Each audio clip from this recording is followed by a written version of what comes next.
5, 4, 3, 2, 1, 0.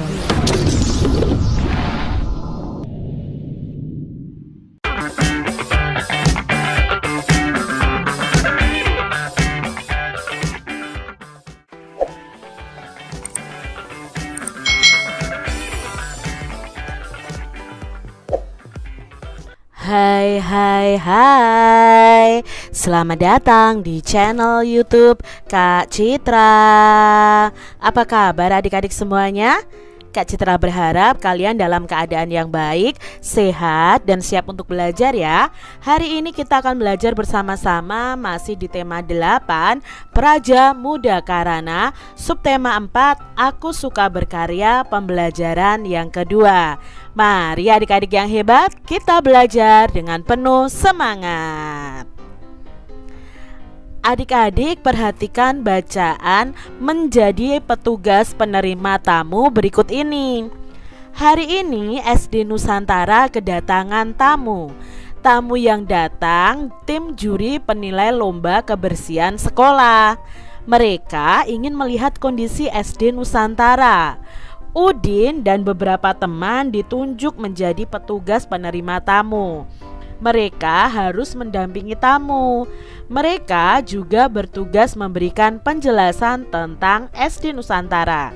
Udin dan teman-teman berbagi tugas menerima tamu. Pembagian tugas berdasarkan denah sekolah yang sudah disiapkan. Udin dan Lani bertugas menjelaskan bagian utara sekolah. Edo dan Dayu bertugas menjelaskan bagian selatan sekolah. Siti bertugas menjelaskan bagian timur sekolah.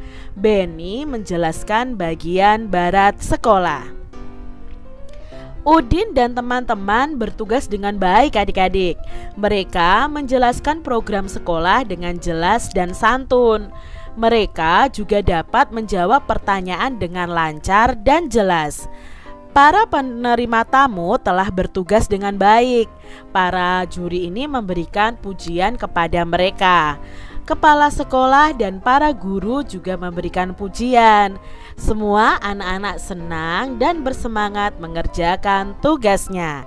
Itu tadi adik-adik ya, bacaan dari menerima tamu ya, penerima tamu tuh juri lomba kebersihan sekolah. Nah adik-adik, berikut ini adalah denah yang digunakan oleh Udin dan teman-temannya.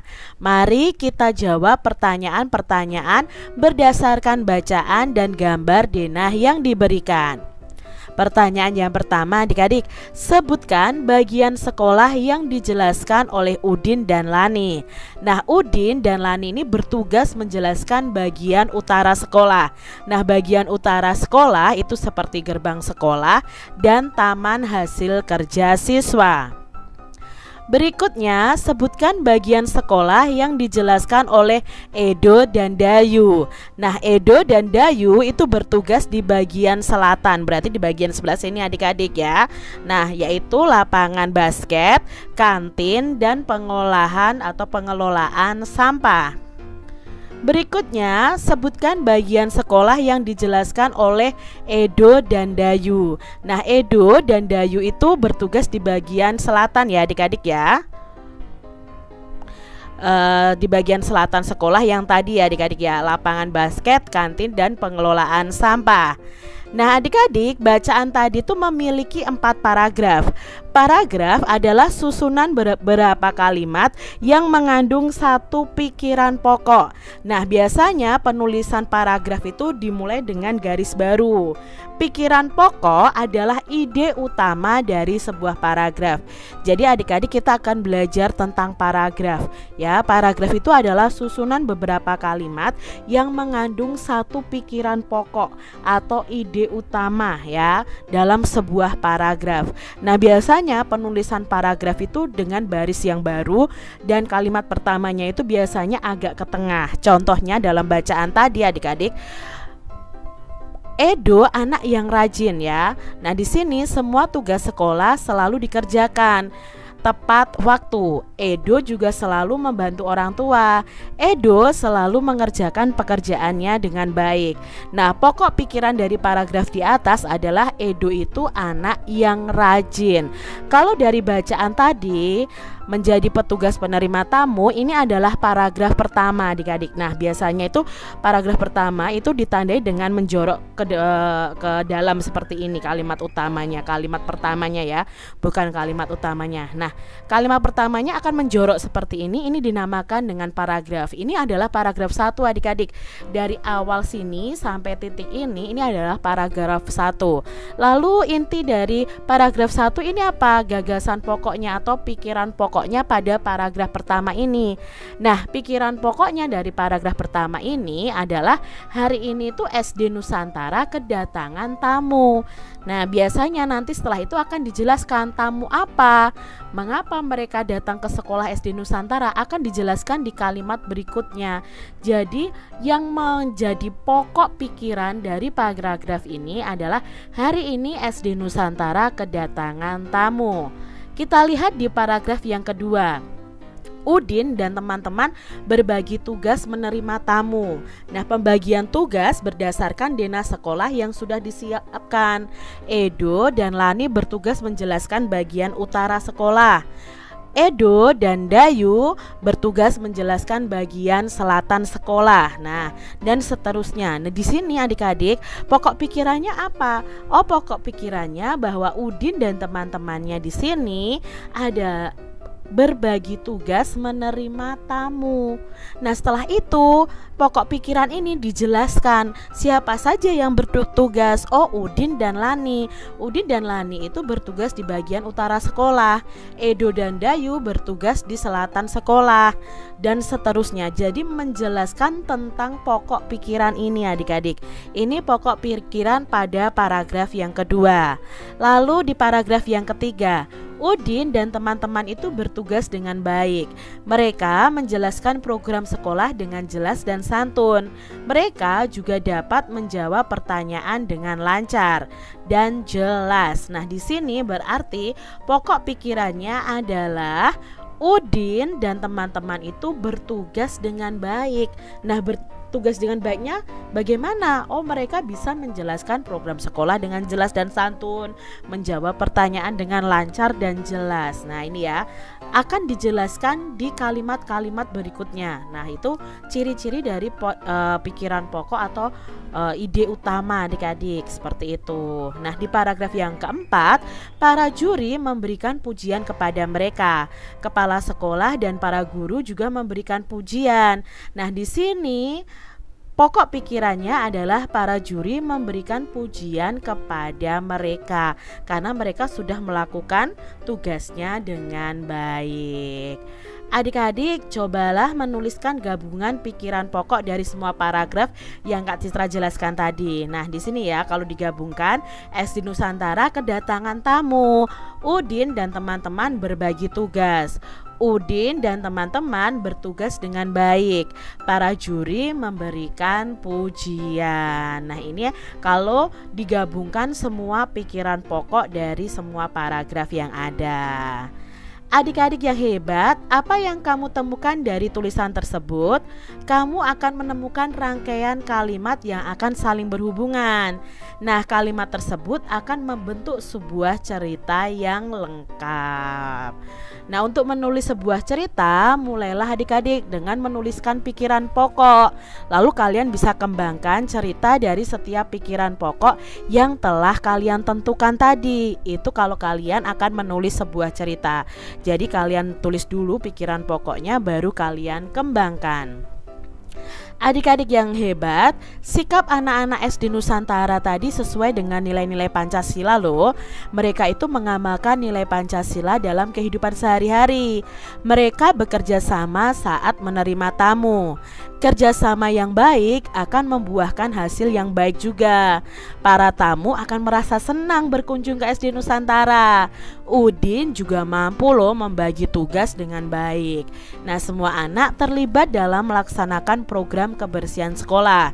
Semua anak ikut berdiskusi untuk menentukan program kebersihan sekolah. Semua anak mendapat kesempatan untuk memberikan pendapatnya. Ini sesuai dengan sila keempat Pancasila ya adik-adik ya. Kita memberikan pendapat kita pada saat diskusi atau musyawarah. Nah, adik-adik perhatikan pernyataan berikut ini. Pernyataan ini akan menunjukkan sikap pengamalan Pancasila.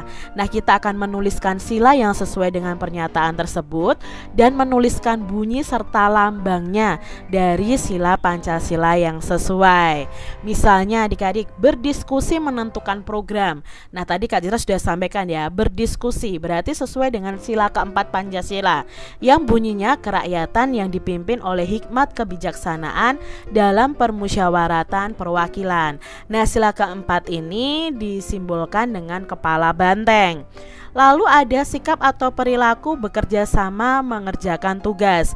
Ini sesuai dengan sila ketiga yaitu Persatuan Indonesia yang simbolnya pohon beringin. Berikutnya, memberi kesempatan semua berpendapat. Nah, kalau memberi kesempatan semua berpendapat itu sesuai dengan sila kelima, keadilan sosial bagi seluruh rakyat Indonesia yang simbolnya padi dan kapas. Mengerjakan semua tugas dengan tanggung jawab itu sesuai dengan sila pertama juga, yaitu ketuhanan yang Maha Esa, karena kita melakukan tugas itu kan juga bertanggung jawab kepada Tuhan adik-adik. Nah, simbolnya itu adalah bintang. Membagi tugas dengan rata dan sesuai dengan keahlian. Nah, di sini sesuai dengan sila kedua yaitu kemanusiaan yang adil dan beradab yang simbolnya adalah rantai. Bisa juga dengan sila kelima juga adik-adik karena sila kelima dan kedua ini hampir sama. Manakah dari contoh sikap tersebut yang pernah kalian lakukan adik-adik? Nah, kalian bisa membuat cerita berdasarkan sikap yang pernah kalian lakukan. Dari 5 sikap tadi kalian pilih salah satu, kalian ceritakan kepada teman-teman kalian ya. Bekerja sama itu termasuk pengamalan sila ketiga Pancasila. Nah, sila ketiga Pancasila itu bunyinya Persatuan Indonesia. Simbol sila ketiga Pancasila itu berupa pohon beringin ya adik-adik ya. Bangsa Indonesia itu sangat besar dan beragam. Sila ketiga berpesan agar kita dapat menjaga persatuan dan kesatuan bangsa. Nah, seluruh warga negara juga berkewajiban menjaga nama baik Indonesia. Kerjasama dengan teman itu bagian dari pengamalan sila ketiga. Bekerja sama membuat tugas kita itu menjadi lebih ringan dan mudah adik-adik. Dan bekerja sama itu membuat pekerjaan kita atau tugas-tugas kita akan cepat selesai. Melalui kerjasama kita itu dapat memenangkan sebuah lomba. Nah, cobalah mempraktekkan kerjasama dalam permainan berikut ini adik-adik. Nama permainan itu adalah lompat tali. Nah, permainan ini harus dilakukan secara berkelompok. Ada yang bertugas memegang tali, ada juga yang bertugas menjadi pemain yang melompat adik-adik. Nah, bagaimana caranya? Ikuti tahapan permainan berikut ini. Pertama, tentukan 2 pemain untuk pemegang tali. Pemain berdiri di dekat tali, lalu ayunlah tali sambil berputar melewati badan pemain. Pemain mengangkat kedua kaki secara bersamaan saat posisi tali berada di bawah. Meloncatlah dengan benar dan upayakan tali tidak mengenai kaki kalian adik-adik. Nah, tali mengenai kaki pemain berarti tiba saatnya untuk berganti peran. Pemain lompat tali akan bertugas menjadi pemegang tali. Petugas pemegang tali akan bergantian menjadi pemain lompat tali. Nah, ini ya adik-adik ya, permainan lompat tali berkelompok. Kalian bisa praktekkan bersama dengan teman-teman kalian. Semua pemain harus bekerja sama dalam permainan tersebut adik-adik. Kerjasama yang baik membuat permainan itu menjadi lebih menyenangkan. Kerjasama yang baik juga membuat permainan lebih aman dan nyaman. Begitupun rakyat Indonesia juga harus kerjasama ya. Bekerja sama untuk membangun Indonesia agar menjadi negara yang besar. Bersama-sama menghadapi tantangan, bersama-sama menghadapi gangguan yang menghalangi menghalangi tercapainya cita-cita bangsa kita, yaitu Indonesia. Mari kita tetap bekerja sama dan tetap rukun walaupun dengan perbedaan yang ada. Demikian tadi adik-adik pembahasan kita di tema 8 subtema 4 pembelajaran yang kedua. Semoga video pembelajaran ini bermanfaat ya untuk adik-adik semuanya. Dan sampai jumpa lagi di video pembelajaran Kak Citra selanjutnya. Tuhan memberkati. Jangan lupa tekan tombol subscribe, lalu tekan loncengnya, tekan juga tombol like, lalu share ke media sosial kalian. Jangan lupa untuk ikuti media sosial Kak Citra. Terima kasih.